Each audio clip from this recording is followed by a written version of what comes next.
It's always a surprise each week when we play. Let's go back before JBB, because I mean you've been in music for how long now? 30 plus years. 30 plus years. I got a drum kit for my 4th birthday. For your 4th birthday. Well, welcome to Van Sessions Volume 9. We've got the big man behind the camera looking out for things, but as always I'm sure you'll hear his voice part way through some of this. Myself, Chris, obviously running the Van Sessions, and this week, try that again, shall we? This month we've got Paul Frankland, who is the newest member for the Burr Band. Paul, welcome to Van Sessions, mate. So I know you've been sort of concerned we're going to throw all these random questions at you and you won't know what to answer them with, but you'll be fine, it'll be fine. It's lovely to have you, mate. So, we were just talking in the car on the way up, trying to work out how long you'd been with the band. So we reckon it was September last year, don't we? Yeah. That you started with us. So a good number of months. We're nearly round to a year now. I mean, when this one goes out, it's going to be our August one. So we're near enough a year being with us. What's it been like playing with Jack Burr Band?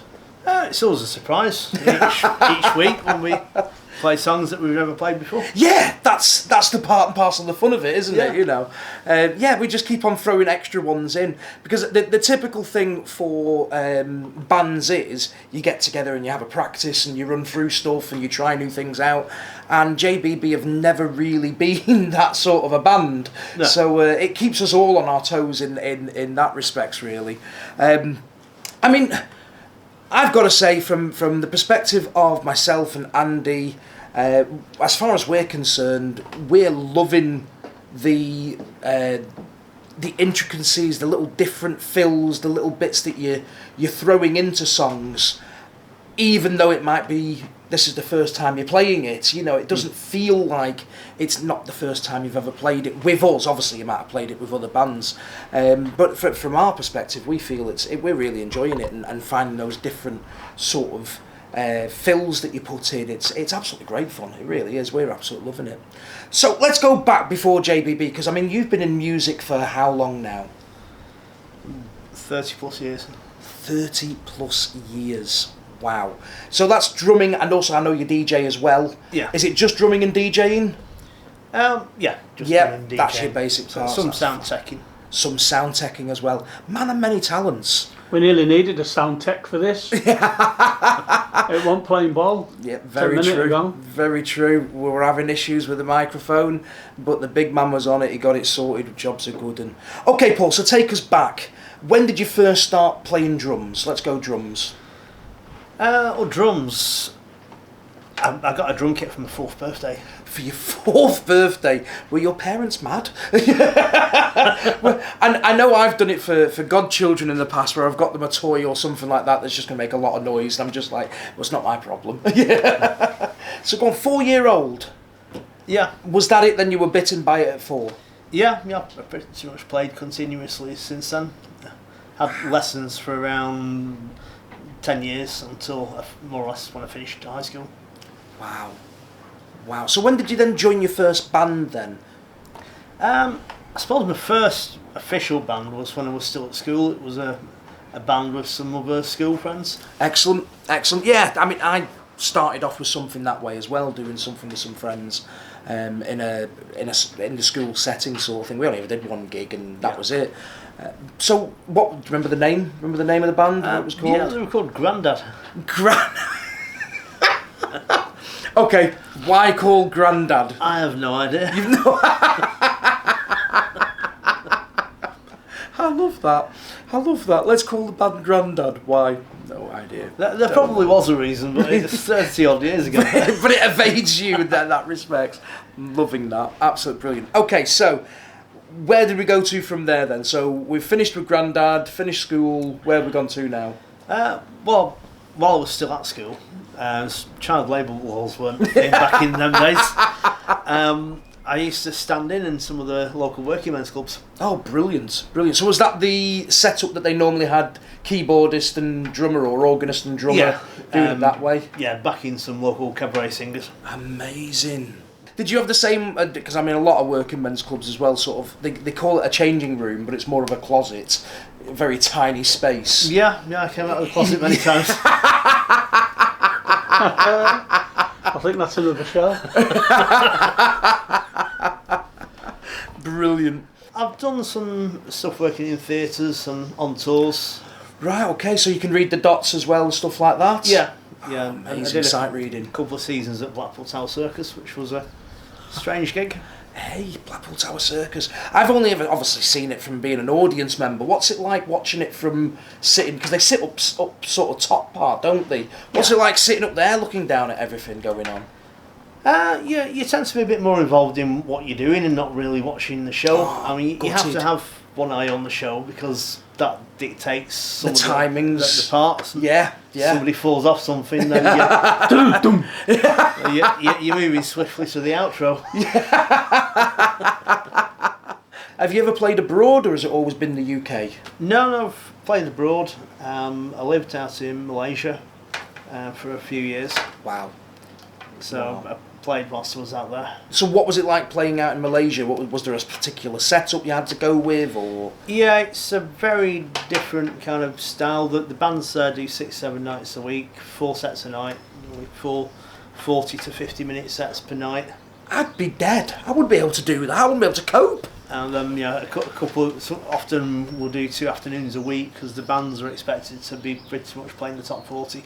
Or the main songs from the top 40. Wow. We might be expected to know at least 10, 12 songs from the top 40. So that's sort of constant rehearsal time, really, isn't it? That's non-stop as well. Yeah, playing and rehearsing. So effectively you were doing 7 nights a week, Yeah. plus rehearsals, and you were doing 4 sets of 50 minutes apiece. Yeah. That sounds like a rugby club gig to us, really, doesn't it? That's The what that thing sounds is, like. he can play his instrument, Ah, so he good probably point. finds it a lot easier than what you would. That's a very good point, big man. Very good point. Yes, thank you for that. No problem. See, I'd just like to remind you, Chris. See, with friends like you, you don't need enemies, do you? You know, that's just the way it is, you see. That's quite a vast career of playing. An estimation, how many bands, including JBB, how many bands would you say you've played in? Well, as a permanent member or as a... Just even filling in, just how many bands in total, at an estimation, would you be saying you've played? As a permanent member, probably about a dozen bands. Okay, yep. As a dep drummer, I'd be struggling to estimate. Wow. Possibly 100 plus. Wow. I mean, depth work is something that you're either really good at, you know, it's something you can just fall into. Because, I mean, I've depped for a couple of friends when they've had a holiday or something's all of a sudden come in last minute, they've hurt themselves or whatever. I've depped for a few bands, but I mean, I can only say it's only been maybe 3 or 4 max. But it's like when you all of a sudden look through their set list and you go, oh, hang on a minute, I've never played that one, I don't know that one. There's a lot of work then going away to try and dep. But granted, if you're doing it from 30 plus years experience, you probably don't have the same issue and going, well, I don't really know that one. You can probably work with it. Yeah. I mean, I know when you first came to JBB, we do a Keith Urban number, somebody like you, is the song, and of course, when I announced it, completely forgot in my head that it might not be one that you'd not necessarily listened to or heard. So when you first performed it with us, and it was at the Bay Horse, and funny enough, we were just there last night, so that kind of gives you an idea when we're filming. That I just sort of said, oh yeah, it's a country one, it's Keith Urban, and you gave us sort of a natural sort of what I would call a country drum beat. But of course it's not necessarily that sort of natural country drum beat that happens to the song. So I do remember that sort of first time you're drumming with us, that there was we were sort of laughing because me and Andy thought actually, yeah, this beat actually does work, we quite like it. And then obviously you went away and listened to the track and came back to us. So I mean, obviously there can be some songs that you go, you know, oh, I'm not too sure of that particular one, but in general for depping work, I've seen the list of songs, it's about 6 A4 pages long that you've sort of played in previous bands that can work with. So I mean, you've got quite a large repertoire in that respects, which is absolutely massive, absolutely massive. So I have a question while we're on that subject. Go for it. So when it comes to playing drums, is there a particular beat that you can play that'll actually work on most songs? Is there like a go-to? If you don't know the song, is there a go-to beat that will work for most? Oh yeah. Not really, because No. I mean, there's different time signatures, and one beat won't necessarily fit on kind of. I mean, there are a lot of songs share similar drum patterns, so Right, there is a okay. lot of songs. But if you've not heard the song, you can't just put in a random kind of go-to rhythm that will fit. See, that makes him even more skilled. Well, exactly. I mean, I was just thinking of your question there from a bass perspective. If I know it's in the key of C, I can just play the root notes, the first, the third, the fifth. That's sort of something we learn when playing bass. Right. So I can mess around just with the root notes, and I'm pretty much going to be okay, regardless what the beat, the timing is, etc. I'm going to be sort of okay with it, providing I've just got basic root notes. But to sort of go, because I understand what you mean about the different time signatures, etc. Working with that, it does make it a lot more impressive. A lot more impressive. It does. I mean, for me, musicians can only get better by performing with other musicians who are of a high standard and a decent standard. And I mean, I've always said as well, I know myself that Andy is a great guitarist, you're an excellent drummer, it's me that's having to step up that little bit more in everything I'm doing as well. And I understand that, it's one of those ones. I enjoy playing bass, I don't particularly enjoy slap bass, so I'm limiting my options of what I'm willing to play, willing to do as well.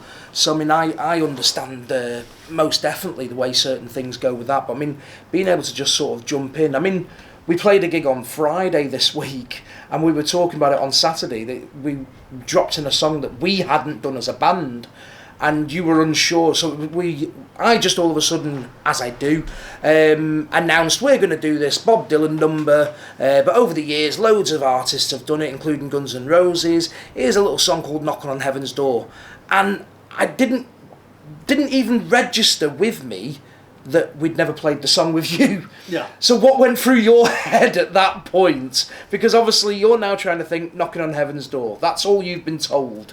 Yeah. What went through your head? Go for it. Well, it is a song I've played before. I've played the Guns N' Roses version. Yep. I've also heard the Bob Dylan version. Yep. And I'm trying to work out which way it's going to go.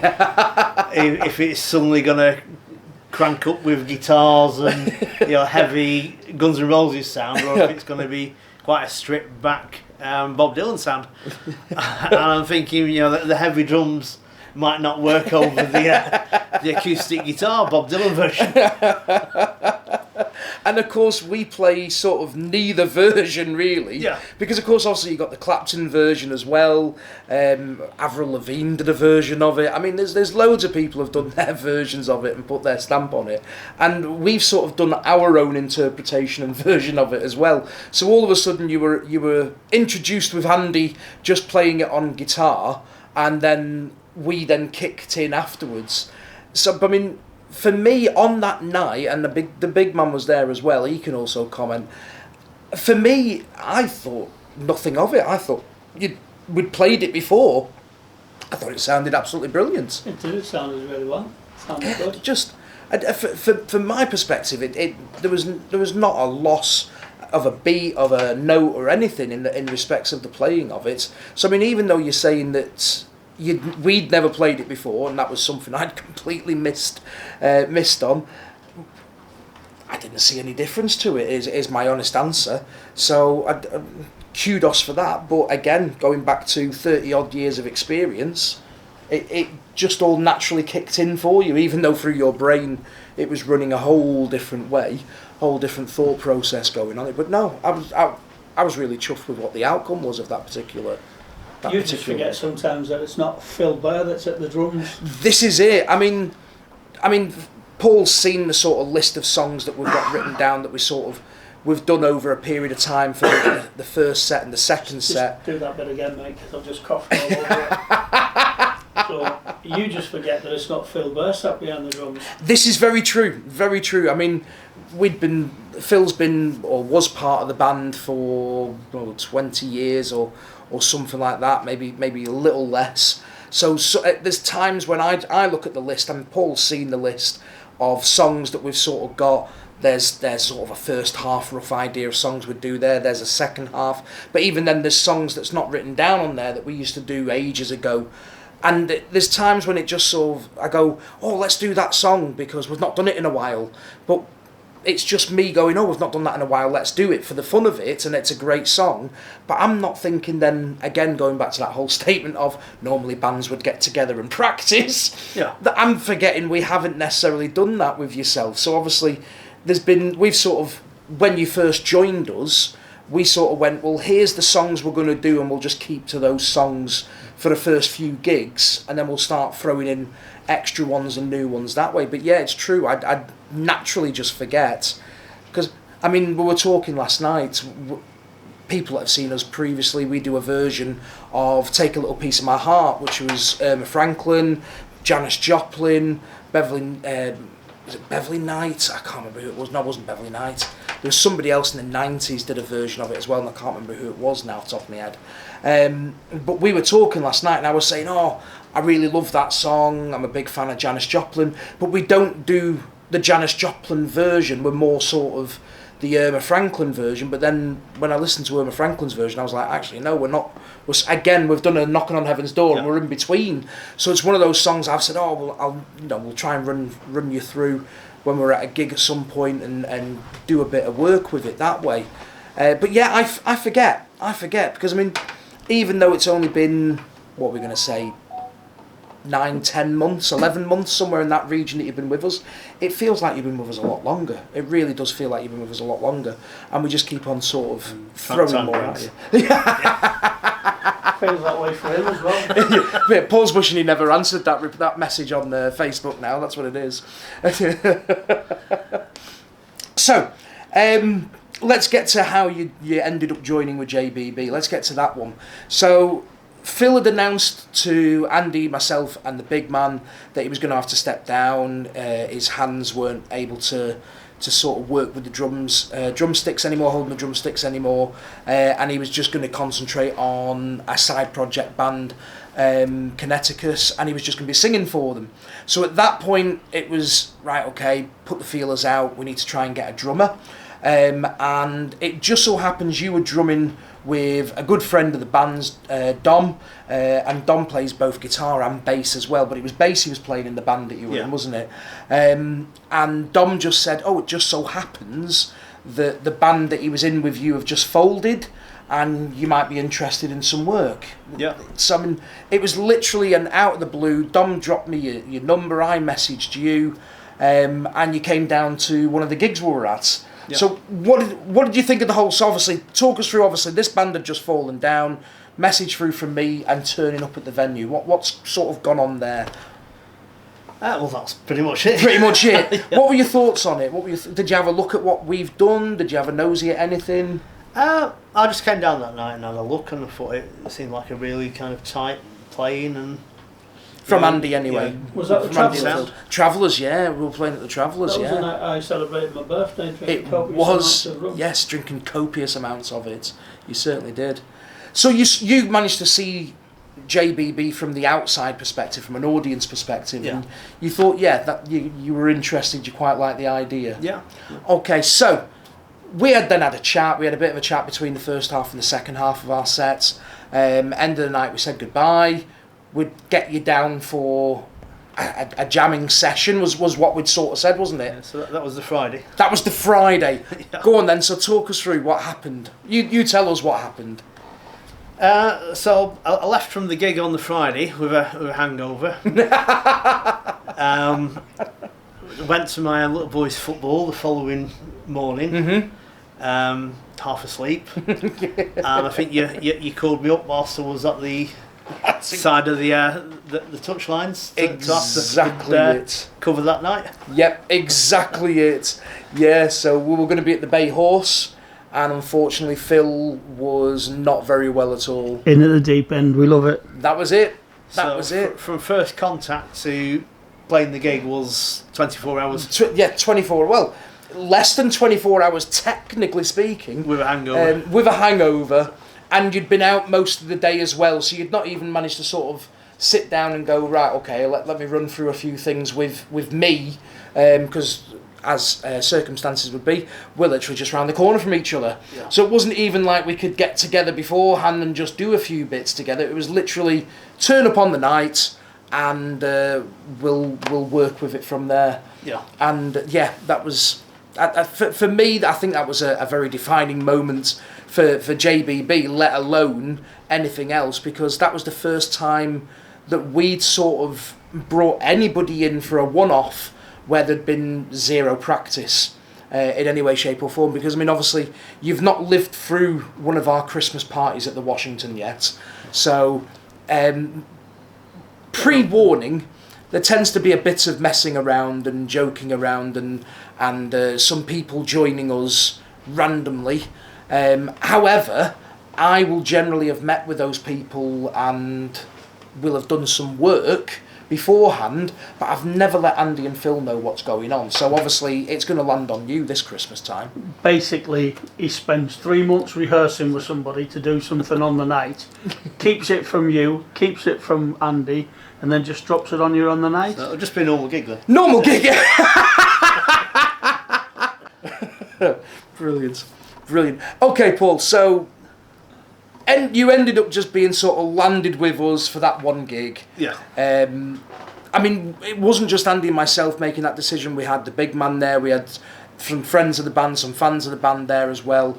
We asked, what did we think? How did we think? Etc. And I mean, everybody came back and told us, absolutely loved it, absolutely brilliant. So from our perspective, we were just like, yeah, perfect. Person that we want. But then what happened? What had happened from that perspective? Could you then join us for all the gigs, or was there an issue? Well, no, I had various dates tied up with depping gigs and holidays and bits and pieces. This is it. So, I mean, although one band that you were in with Dom was folding, you'd already put out the feelers to get some work in prior to us getting in contact with you. So it ended up being, if I recall correctly, it was sort of, this was, so if we say it was September, we maybe then missed you in October, got you for an odd one in November, and then missed you for so much, then we got you for a couple in December until we played our Christmas gig at the White Horse. No, White Bear we played was the last one, wasn't it? White Bear we played. So then obviously we had you then, but then you've been our full-time drummer throughout since January this year, really, haven't you? You've just kept up with us. It's absolutely brilliant. And obviously we've got work coming in, more and more work coming in as it goes, and more dates getting added. Keep an eye on the website because they are flying through. Got a couple coming up in Chorley. Just anyway, so then obviously you've become our full-time drummer from there. What's your favourite song to play with the band? If you've got one, you might not have one, or you might have a couple. What's your favourite song to play? One that we do most of the time, probably Long Train Running. Yep, Doobie Brothers. Yeah, I love the Doobie Brothers. I like playing funk's probably my favourite style. Right, okay. Stuff to play. Okay, yeah. Well, I mean, for me, it's a great song as well. I mean, the Doobies had some amazing songs. Yeah. So, I mean, we're just picking out one of them, one of their incredible tracks. Yeah. So, okay, so we've got a favourite. Is there any other that you'd sort of put up there that you quite enjoy? It's one that's done by a lot of bands, but probably Sweet Home Alabama. Yep. Yeah. I think that's a staple for bands, really, isn't it? Yeah. If you're not really playing Sweet Home Alabama, you're missing something, aren't you? Yeah. There's definitely something you're missing in that one. Okay, so far from what we've gigged, least favourite song to play? Is there one? No. You haven't got a least favourite? No, not really. See, I know Andy sort of swings from songs, and I can tell on his face when I just sort of shout out, let's do this song. I can tell from his face he's not feeling that particular song on these days, whenever we might be doing them. Right, okay, so let's go best gig with Jack Burr Band. Best gig we've had with Jack Burr Band, what would you put it down as being? I think the Bay Horse is the best ones. Best ones you've done? Yeah. Yeah. Well, I mean, obviously being the first one, just all of a sudden jumping in, I can understand that. Has there been a worst gig with JBB? No, there's not been any bad gigs. No, I wouldn't. Personally, I wouldn't feel there has been any. I suppose we've got some whereby there's been few people have been there by the end of the night, but that just allows us to drag out some songs and have a laugh and a joke with it, really, doesn't it? Okay, so let's talk about car crash gigs. Because I know you've got some car crash gigs. Obviously, you don't need to name the bands or the artists or anything like that. But I know you've got some car crash gigs. From your 30-plus experience, what have you got for us? Jack Burr Band. And Jack Burr Band. And Jack Burr Band. Top 3. Shouldn't have joined them. Never. Go for it. Go on. Well, I've had history repeat itself with 2 separate bands that have been in, where we've had a singer, both occasions really good singers, who've suffered with anxiety and who've left between sets and not finished the gig. Which is always quite awkward. On one occasion, they actually left midway through the set, halfway through Mr. Brightside, to a busy dance floor. No Okay.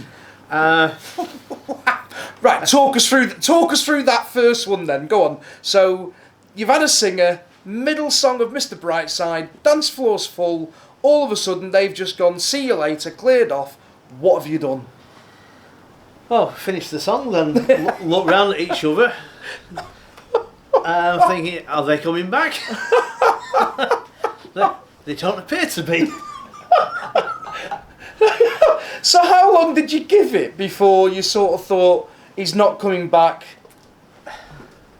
Well, there was just a lot of confused sitting around. One person went out to look for them and couldn't find them, and we eventually called the gig and it just kind of fizzled out. Oh no! So there wasn't somebody tried to step in and finish off singing the songs. No, Didn't do it that way. And you didn't do an instrumental to finish the night.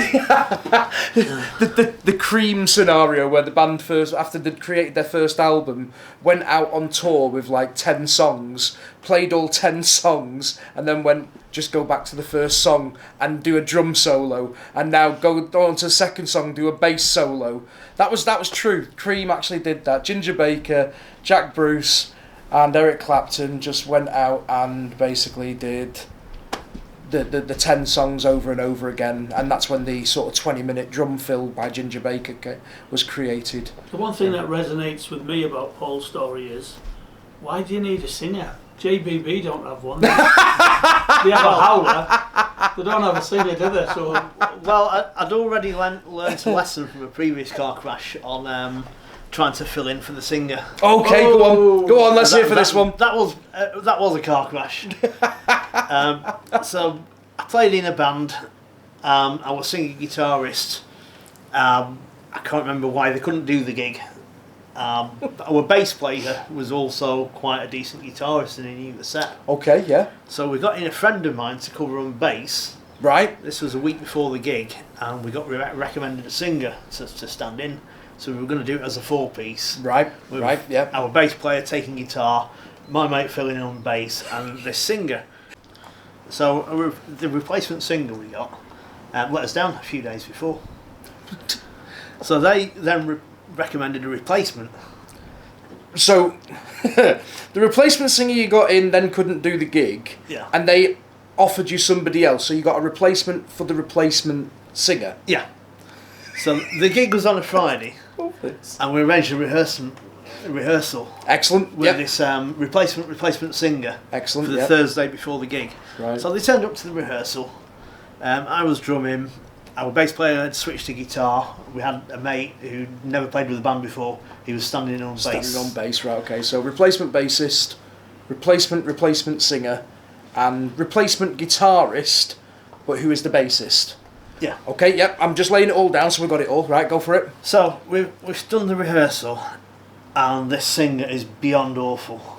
They can't sing in tune.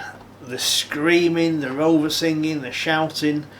All the phrasing's out. They don't know the words. They're getting lost in the lyrics. They're just beyond terrible. Worse than a karaoke singer. Just horrendous. Oh, no. So we had an emergency band meeting after the singers left. Mhm.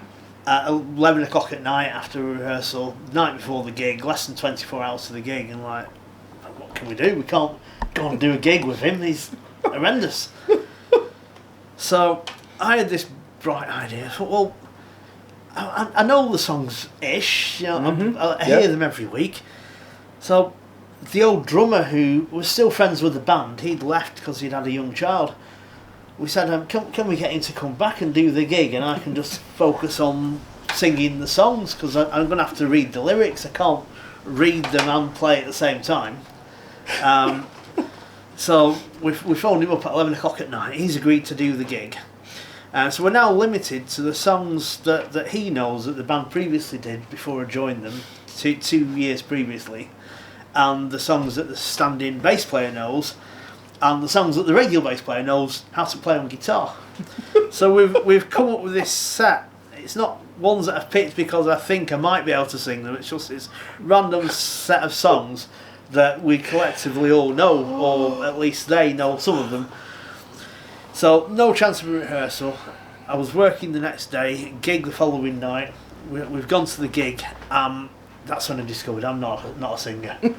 It was a car crash from beginning to end. 3 songs in, I put a bit too much into it, and I basically sounded like a Johnny Vegas tribute act. My voice had just completely shot.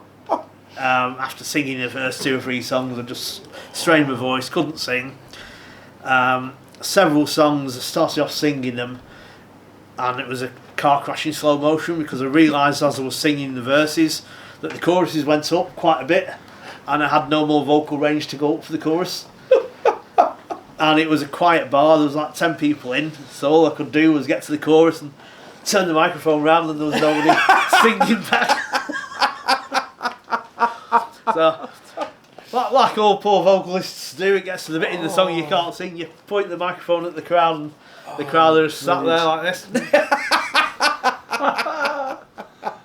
Love that.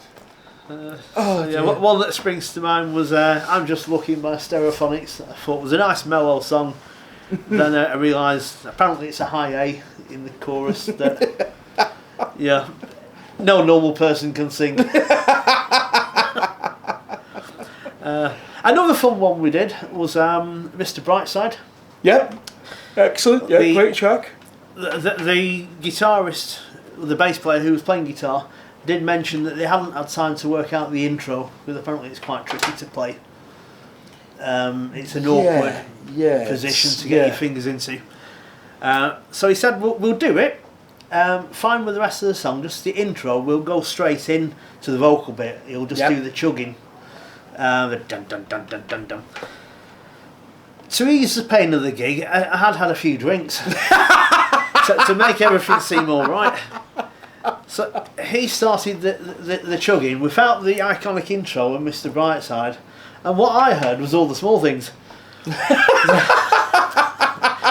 I sang a whole verse of all the small things, and when I stopped to take breath, he turned round and said, "We're doing Mr. Brightside." So the audience thought that was a segue that we'd worked on to link the 2 tracks together. They never actually realised that I'd sang a whole verse of a song the rest of the band weren't that's playing. brilliant. That is brilliant. So that was a car crash of a gig. Oh. So, to run this one down, you had a replacement singer that was then a replacement singer that you then ended up stepping in replacing the singer. That's right. With no experience of singing whatsoever. You had a replacement bassist because the bassist was replacing the guitarist, and you got a replacement drummer in who just happened to drum for the band previously. That's right, yeah. What could possibly go wrong?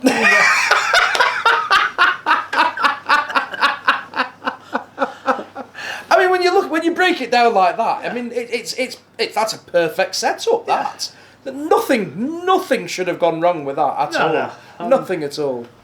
Literally every precaution was Yeah, it was tailored for. Definitely sounds like a Jack Burr Band gig. Oh, on the Christmas party. Yeah. We've got a replacement pianist, organist, a replacement lead singer, introduction of a backing singer. Thing was, two of the replacements, myself and the guitarist, weren't even playing our own band member parts. Oh, that's brilliant. That's brilliant. I've got to ask, is there any video footage of that still kicking around anywhere? No. Gutted. It cost me thousands to Gutted. to agree to have that deleted. That'll cost you thousands more to have it taken out of this one as well. Oh, I'm gutted. That just would have been priceless. Priceless moment, that. Brilliant. I mean, that's some fair car crashes. That really is. Some fair car crashes of gigs. Is there any other that sort of like just come straight to your mind the minute talking about car crash gigs? Going way back to when I was 15. Oh, right, here we go. I used to do this gig with a keyboard player, organist, kind of old style. They used to call them free and easies. Yes. Where it'd just be drummer and organist playing for hours. Songs that you might recognise. Yeah. If they'd been played in a Hammond organ. So we used to be on this little back-to-back stage. It was like a corner of a room. So we were sitting at right angles to each other. I was facing one way and he was facing the other way. It was on Fleetwood Pier before it got burnt down for the insurance. So we were playing. We apologise to the owners of Fleetwood Pier. There are no insinuations here. Paul's thoughts are his own and in no way connected in any way with the Jack Burr Band.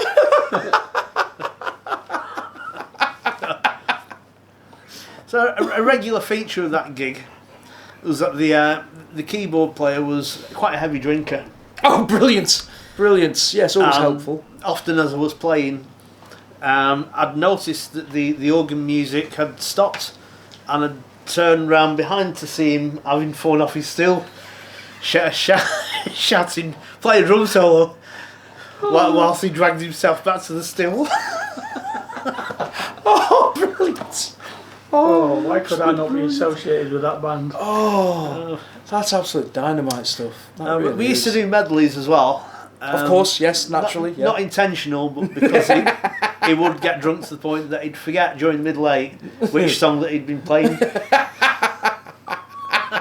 And come out into a completely different song. Oh, that's brilliant.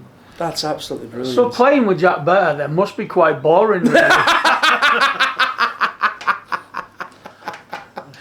Oh dear. Jeez. I'd say it probably is, because neither Andy or myself have a drink when we're gigging, so it must be really boring in that respect. Andy doesn't need a drink to start playing something else. Careless Whisper come to mind? Yeah, but there's always somebody in the audience who keeps on egging him on to play these other songs. I've no idea who that might be, big man. No idea. If we find out who, though, I'll send them to you so you can give them a slap for us, you know.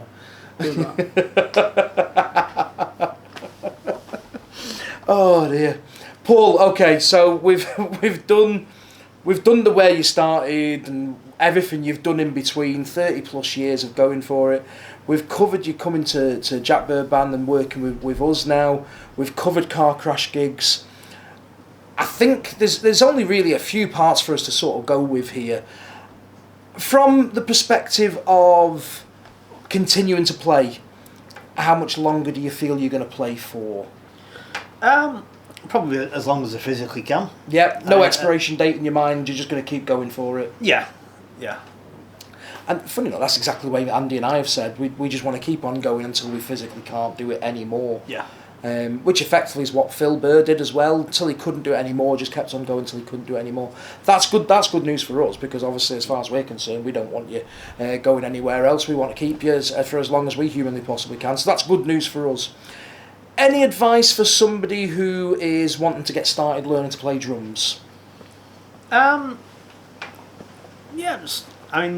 It's a lot different from when I learned. So there's a lot of stuff on YouTube now. Yeah. You can pick up instructional videos, just watching people to see different styles of drumming. But I'd say just play different styles. Don't limit yourself to one style. Try playing all styles of music right across from, you know, heavy metal, rock, to jazz, show tunes, swings. Try playing different styles of music. Brilliant. Yeah. No, that's some really good advice, I would say. Really good advice. Any advice for our fan base who are obviously going to be sat watching this video? Any advice for our fan bases of what they can look forward to on future bookings? Just a steady physical decline. Whilst we try and do new songs. Yeah, watch over the years as arthritis and alcohol takes its toll. In real time. I've got a nice question. Oh, go on, big It's one. a two-parter. Two-parter, go on then. Paul, tell us what you love about playing with the Jack Burr Band, and then follow it up, and don't go skirting it, what you hate about playing with the Jack Burr Band. I've got a feeling it's going to be Andy for part A and Chris for part B. I kind of love the challenge of playing a lot of stuff that hasn't been rehearsed, hasn't been planned, just been thrown in. Because in a way, you can't play that wrong because you were never supposed to learn it. No, totally. You don't have to make up the excuses why you haven't learned the part because you were never supposed to have learnt it or known it. And so whatever you play isn't wrong. Yep, brilliant. So I do like having stuff thrown in that's never been played before or wasn't planned. It just keeps you sharp, and you don't have to think up excuses as to why you haven't learnt it. Things I wouldn't say I hated it, but some of the stuff it's been played before is a polite way I'll put it. Yeah, some of the songs, it's the typical band songs everybody does. Yeah. Played all the time, everybody's played them. Yeah. And I can understand that feeling. I mean, essentially, the only reason we keep on playing those songs is because people ask for us. Yeah. Every time we do a gig, somebody will grab us at some point and say, "Do you play this one? Do you play this one?" And so it becomes songs that you end up playing all the time as well. So I can understand that. I certainly can. I would never get bored of Rosie. So I think all three of you, I think you sing Rosie well, I think you play Rosie well, and I think Andy plays Rosie well as well. And last night, after you did Rosie, the people that were sat on the table just outside of our area, they all stood up and he was going, wow, wow, wow. Now, we really enjoyed the band, but that one particular song, he was really, really impressed with it. Brilliant. So, Brilliant. I think Rosie as well, because I mean, obviously, especially, we do it again slightly different to the way the record has recorded it. To the way AC/DC originally envisaged it. We again have put our own spin onto it. So of course you've then had to learn that alternative spin to it as well. So that it's added an extra part to it. But I think for me that's a song. I mean, we've not always finished on Rosie. Friday night we didn't finish on Rosie, but it's one of those ones that we tend to always finish on. It's our sort of closer for the night, and I love that song. It's a great song. I mean, I love DC as a band. I love a lot of their songs, but that one's just absolutely brilliant one. So last question before we go. Favourite band, favourite drummer, or favourite artist, favourite drummer? Who would you throw out there to say, listen to these, even if we've never heard of the band or the artist? You might not have heard of this band. A band called Dirty Loops. They're like a funk band from Sweden. They're really super technical. I've managed to get to see them live twice, and they're amazing to watch live. So that's the band to go away and look at. Yeah. Yep. And same with the drummer. So is that the same thing? Is there a different drummer that you go to, or is it the same for him? No, there's a drummer that I'd say the favourite drummer is a guy called Josh Dion. Okay. He's got lots of stuff on YouTube. He's just an amazing drummer. It's quite amazing to watch. He can sing, play keyboard and drum at the same time. Sorry, hang on, wind that back. He's drumming, playing keyboards and singing at the same time. Yeah. So, my brain's it's not exploded. like a party trick, like a one-man band thing. He's doing all of them to high standard for a full set. That's his... It's the Josh Dion band, and he does it the whole thing, the whole set, not just look at this party trick or do it for one song, play something simple. He's playing tricky stuff and doing all of it for a whole set. Yeah, my brain's just exploded on that one, it really has. That's absolutely It's sanity. impressive. That's massively impressive. Okay, so you've now got a band to look up, you've got a drummer, keyboardist, singer to look up. Look them up, see what they're talking about. Paul, it's been an absolute pleasure having you on the Van Sessions, mate. I think all we can close with this one is wow. I think I certainly take away with it the car crash gigs. I certainly take away those ones. They're absolutely brilliant, and they're going to get talked about. They're going to get talked about for years to come. And I'm definitely now going away to look up this drummer because that sounds absolutely insane and epic. And if I can just say before we finish, it's a real pleasure watching Paul. Obviously, when he first come in, he'd be quite quiet and he'd like play his drums, tip tap, tip tap, tip tap. But I've watched him more recently, and he's given more welly now. As he's fit in more, he's joking with Andy, usually taking the piss out of you, Chris. That's But standard. he's been more vocal, you know, he's getting involved with that kind of thing more, his confidence has grown, and he's definitely hitting them drums harder and faster, so well done. And the extra backing vocals as well that come in as well. Integrated well. Definitely. Well, thanks a lot for listening, thanks a lot for watching. Make sure you tune in next month for another Van Sessions.